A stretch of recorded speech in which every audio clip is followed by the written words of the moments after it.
Hello folks, and welcome to 2021. Welcome also to the United Kingdom on what had started as a beautiful snowy day and what has subsequently turned into a rather grey, damp, dreary and cold afternoon. We are in the midst of lockdown number 3.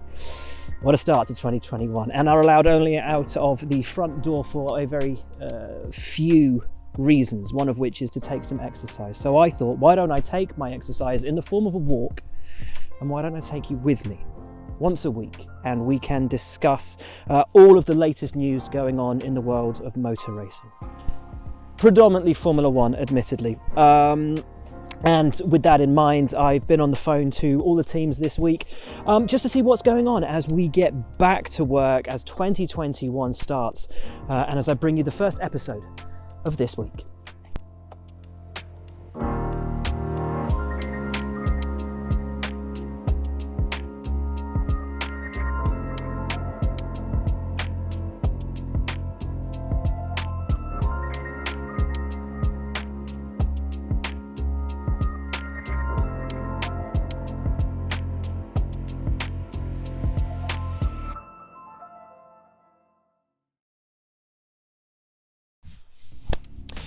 Coming up then this week, we will of course talk Sir Lewis Hamilton and the Mercedes-AMG F1 team. Why hasn't that contract been signed yet?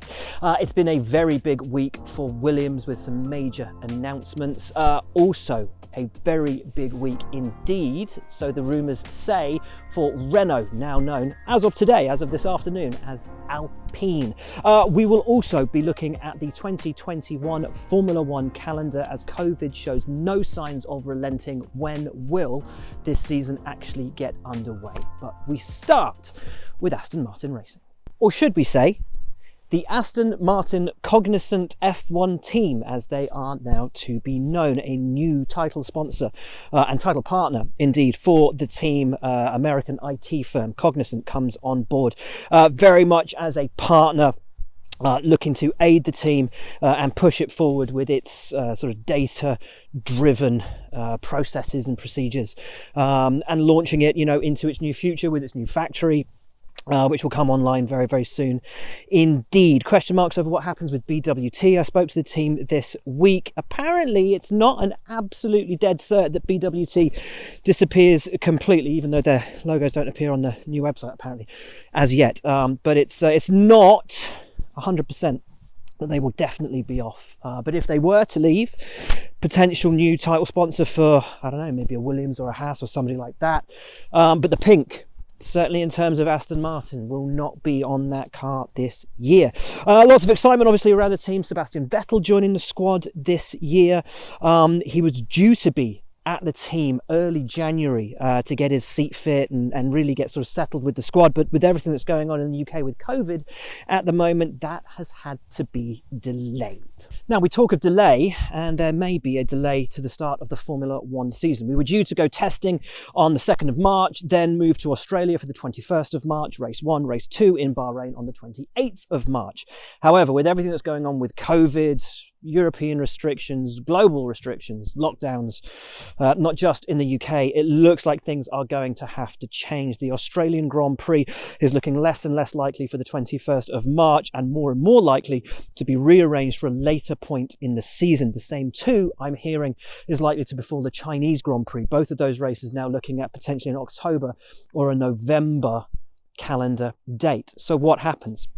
Well, pre-season testing is looking unlikely in Barcelona, which means we may get testing and the first race both in Bahrain. The problem is that the regulations say there need to be 10 days between the final day of testing and the first day of the first race of the season. So if Bahrain keeps its March the 28th slot, testing would have to finish by the 16th of March. So we could be out in Bahrain for 2.5-3 weeks, maybe,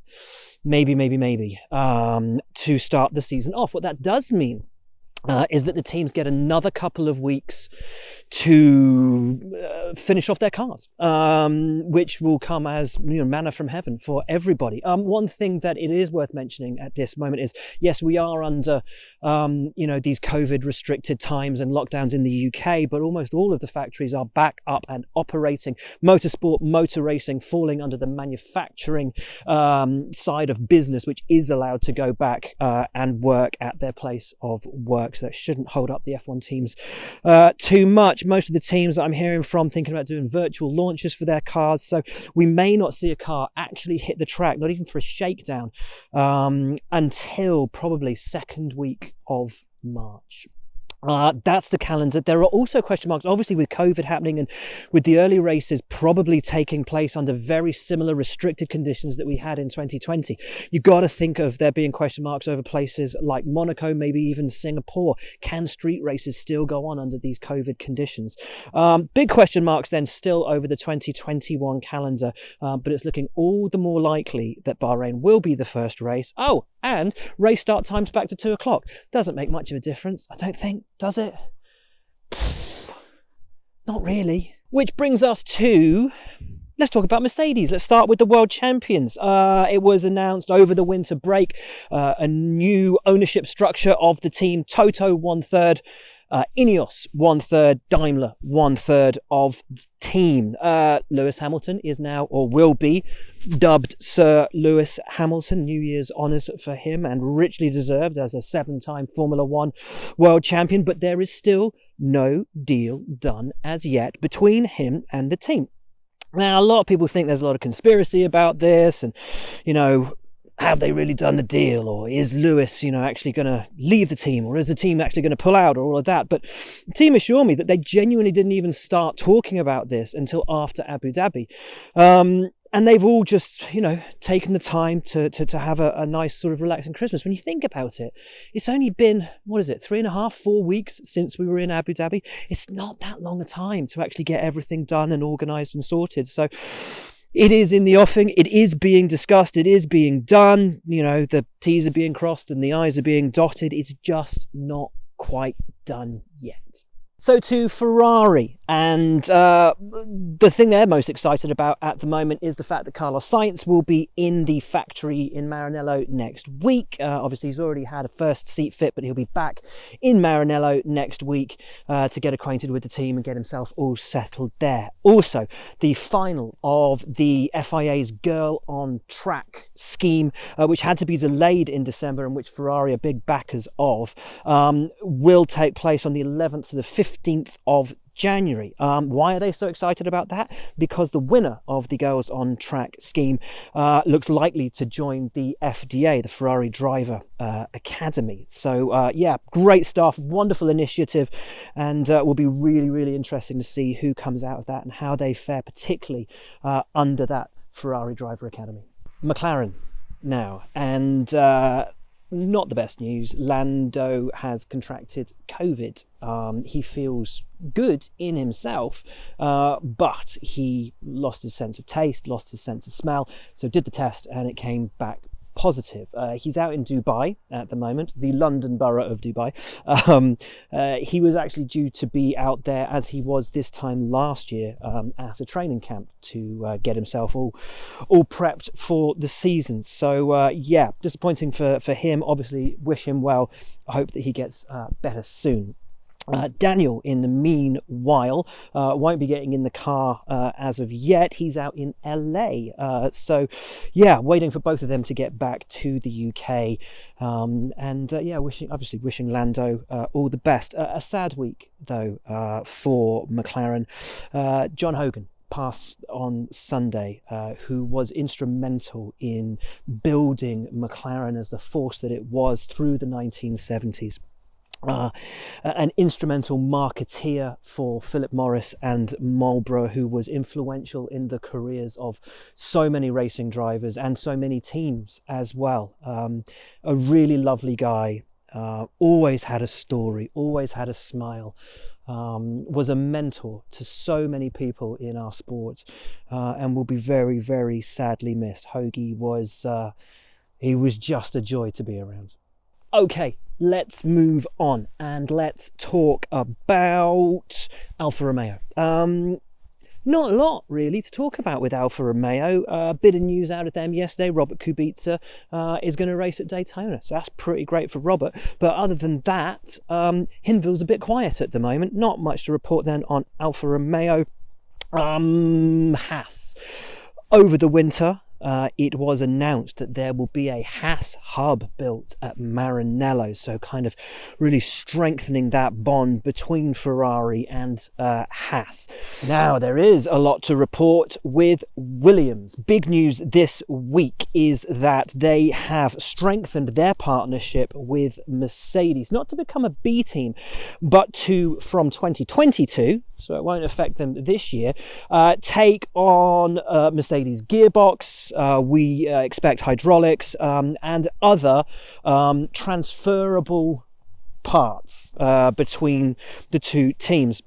This is something which arguably they could have done a long time ago, but stuck rigidly to this mantra of we're an independent team, we're going to do everything ourselves, which in many ways actually kept Williams on the back foot for some time. This deal frees up a lot of funding and a lot of manpower as well, actually, so that they can focus on the aerodynamic side of things, and leave the gearbox, the hydraulics, all those kind of things to Mercedes. The team told me today that no one has been let go as a result of this. The staff numbers remain the same. They've just been reallocated within the factory. So it's really great news for Williams, and hopefully the start of something really promising for them from 2022. Jost Capito, the new CEO, joins a little bit later this year. I believe 1st of February is his first day at the team. Simon Roberts stays on as team principal and is just really getting used to his sort of new position at the team. There's a lot of really good feeling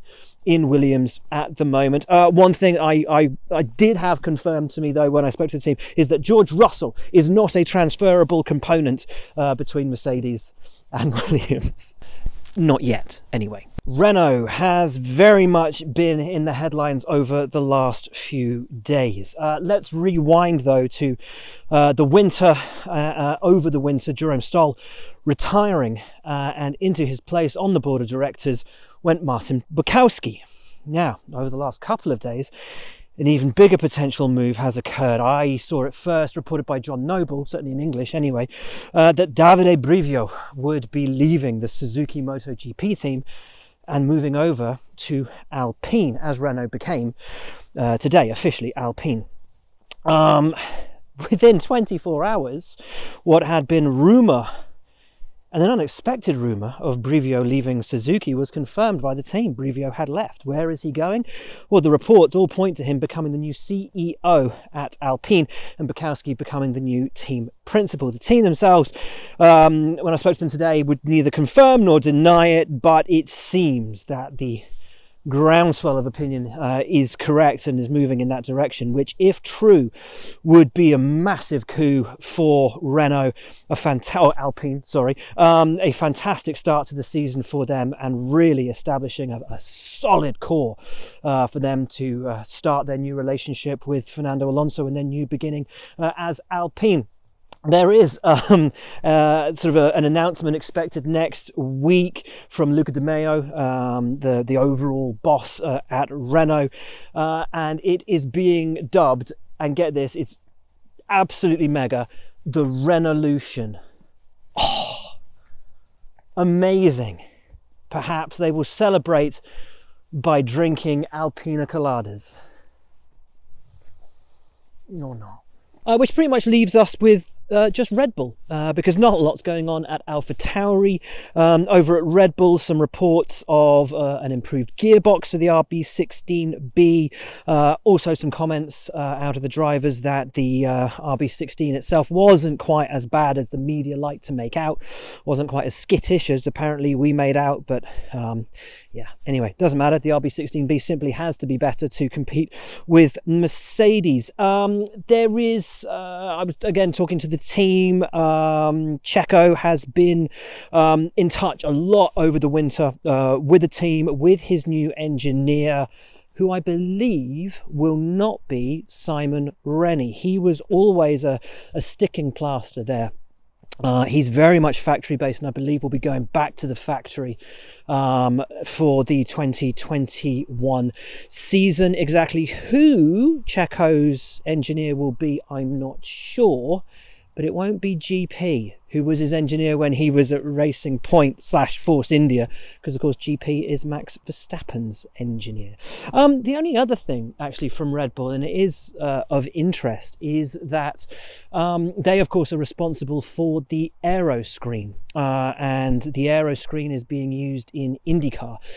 They're very, very interested in working with the FIA to learn as much as they can from Romain Grosjean's accident in Bahrain and what happened there, so that they can learn more and put it into effect to make the aero screen more effective for IndyCar. While we're on the topic of IndyCar, sad to report the death of Pat Patrick, championship winning team owner, 3-time Indy 500 winning team owner, and much beloved within that paddock.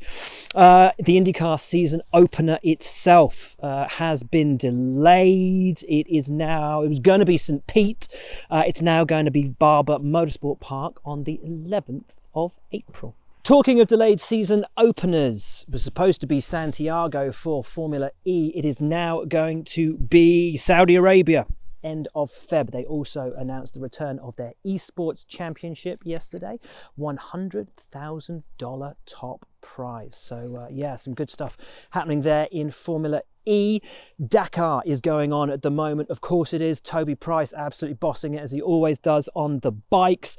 In the cars, Petter Hansel, as I record this, is still leading for Mini. Alatia is, I think, hold on, let me just check my notes, less than 5 minutes behind, about that. But of course, that will probably have changed by the time that this goes out. Carlos Sainz remains within an hour, but the least happy person on the Dakar right now is Sebastian Loeb, who doesn't normally vent his spleen. So when he gets angry, you know he's upset about something. Hugely upset about the time penalties he's got, about failing tyres that he's been given. He said there is no room for incompetence or incompetence, as in people who are incompetent. We've already talked about Kubica doing Daytona. Stoffel Vandoorne confirmed in the World Endurance Championship in the Jota with Sean Gelael and Tom Blomqvist. And in NASCAR, rookie Anthony Alfredo joins Front Row Motorsports for the Cup Series alongside veteran Michael McDowell. And that, folks, is it for this first edition of This Week. Hope you have enjoyed it. If you have, please click the subscribe button, and then when we do these in the future, you will be notified straight away. I would love to hear your feedback in the comments underneath.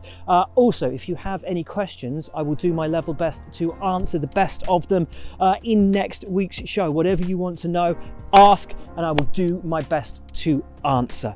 For now, though, from a very cold UK under lockdown, thanks so much for tuning in, and I will see you next week on This Week.